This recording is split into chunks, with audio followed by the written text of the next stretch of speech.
शंकर देव ऋषि नारद के सामने नेत्र खोलकर बोले, क्या क्या चाहिए बोलो। देखिए संबोधन, गरुड़ घंटी क्यों बजाई जाती है, मंदिर में घंटी क्यों बजाई जाती है, घंटाल क्यों बजाया जाता है, ताली क्यों बजाई जाती है मंदिर के अंदर, कारण क्या है। शंकर के मंदिर में घंटी क्यों बजाई जाती है, शंकर के मंदिर में उस घंटी को क्यों बजाया जाता है, ताली का नाद क्यों करा जाता है, शिव मंदिर में किस लिए करा जाता है। तो लिंग पुराण कहती है कि मंदिर के अंदर या घर के अंदर आप गरुड़ घंटी जब बजाते हो, घंटी का नाद जब करते हो, तो शिव महापुराण की कथा और लिंग पुराण की कथा, विष्णु पुराण की कथा कहती है मात्र घंटी का नाद कर देने से जितने भूमि पर तीर्थ हैं, जितने साधक साधना कर रहे होते हैं, जितने तप कर रहे होते हैं, जितनी पवित्र नारी स्त्री पतिव्रता धर्म का पालन कर रही होती है, जितने दान पुण्य स्मरण हो रहे होते हैं, उस समय पर जिस समय तुमने घंटी बजाई है, उस पल वो सारे पुण्य घंटी का नाद करते से तुम्हारे खाते में आ जाते हैं, मात्र घंटी का नाद करते हैं। शंकर जी के मंदिर में जाकर ताली का नाद किया जाता है। ताली का नाद शिव मंदिर में क्यों बजाई जाती है, उसका कारण उस मंदिर में जितने बैठे होंगे, जो भजन कर रहा, तप कर रहा, साधना कर रहा, अभिषेक कर रहा, पूजन कर रहा, 3 बार ताली बजाने से उनका सारा का पुण्य हमारे खाते में 1 सेकंड में आ गया। और हमें लगता है हम शंकर को रिझा रहे हैं, शंकर को रिझाया, शिव ने तुरंत दे दिया। घर में गरुड़ घंटी का नाद करना, इसलिए बच्चों को खेलने के लिए घंटी नहीं दी जाती। गरुड़ घंटी कोई खेलने के लिए नहीं देता, खिलौने दे देंगे, दूसरा सामान दे देंगे, पर गरुड़ घंटी नहीं देंगे। क्यों नहीं देते, क्योंकि गरुड़ घंटी का जब नाद करा जाता है तो सबका पुण्य हमारे खाते में आ जाता है। कोई साधारण घंटी बजाना पूजन के समय पर, स्मरण के समय पर, भजन के, इसलिए घंटी भी हर कभी नहीं बजाई जाती, समय समय पर। और आपसे भी निवेदन है, मंदिर में भी जाओ ना तो घंटी का नाद करो तो बड़े प्रेम से करो। ऐसा नहीं कि तुम लेट बजाए जाओ बजाए जाओ बजाए जाओ, ऐसा ही नहीं कि लटकी है तो बजाए जाओ, क्या मतलब वो घंटी को बजाने के लिए आए नहीं, उसका एक समय, उसका एक संबोधन, उसका एक आनंद।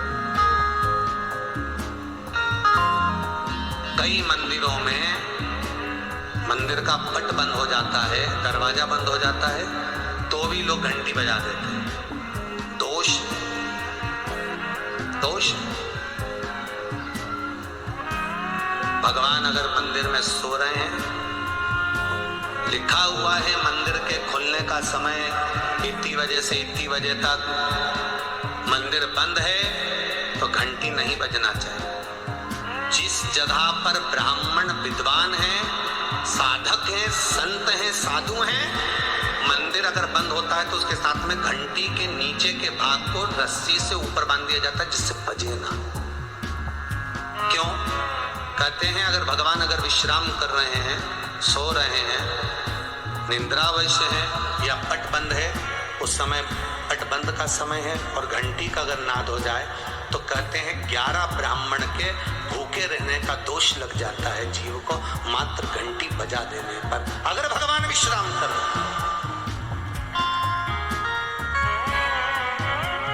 भगवान विश्राम अवस्था में है, पट बंद है, दरवाजा बंद है और लिखा हुआ है समय, मंदिर खुलने का समय 11 बजे से इतनी बजे तक, मंदिर बंद होने का समय इतनी बजे से इतनी बजे तक, और उस बीच में तुमने तो देख लिया कि पट बंद है, तुम तो आ गए, तुमने तो मन में सोचा हम तो इंदौर से आए, हम तो भोपाल से आए, हम तो वहां से आए, हम तो वहां से आए, और भगवान का मंदिर बंद है तो क्या हुआ, हम तो घंटी तो बजाएंगे, तो बजा ले जाओ। 11 ब्राह्मण भूखे रहने का दोष तुम्हारे खाते में।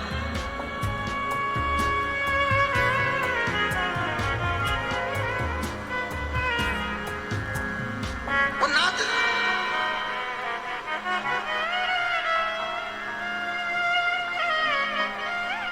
पुकारने का समय होता है, भगवान को पाने का एक समय, एक घड़ी, एक पल, एक क्षण होता है। देवऋषि नारद के मन में वो अभिमान जो था वो सामने प्रस्तुत हो गया। हर हर महादेव कहा देवऋषि नारद ने, वो कहीं कहीं भगवान की कृपा होती है, कहीं परमात्मा की दया होती है, तब जाकर हर हर महादेव का संबोधन हमारे मुख से निकल पाता है। फिर कहूंगा 84 लाख योनियां काटने के बाद मनुष्य की देह मिलती है, और मनुष्य की देह मिलने के बाद भी अगर आप शंकर के भगत हो गए, शंकर के उपासक हो गए, शिव के हो गए, तो फिर कोई जन्म नहीं मिलता, क्योंकि मृत्यु लोक का देव है, देव अधिदेव महादेव, मृत्यु लोक का देव है। और उस मृत्यु लोक के देव ने आपको अगर गले लगा लिया कहाँ जाना है, इसके सिवा कहाँ जाना है? फिर यही, फिर हमें हमें हमें कहीं नहीं जाना, हमें शंकर के सिवा किसी और जगह नहीं, शिव की ही आराधना।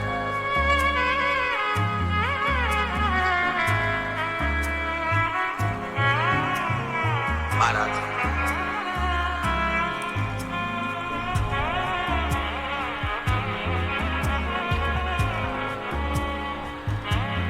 शंकर की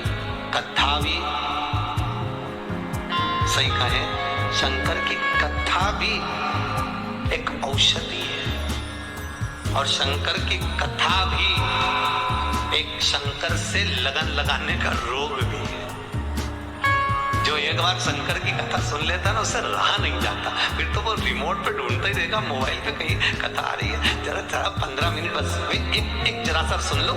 शिवर वाला महाराज कथा, शिव महापुराण की कथा आ रही है, बस थोड़ी सी, और सांस के बंद मत कर देना, बहू के नाटक तू चुप रहे, अभी थोड़ी सी और बची, देख अभी इतनी बच गई।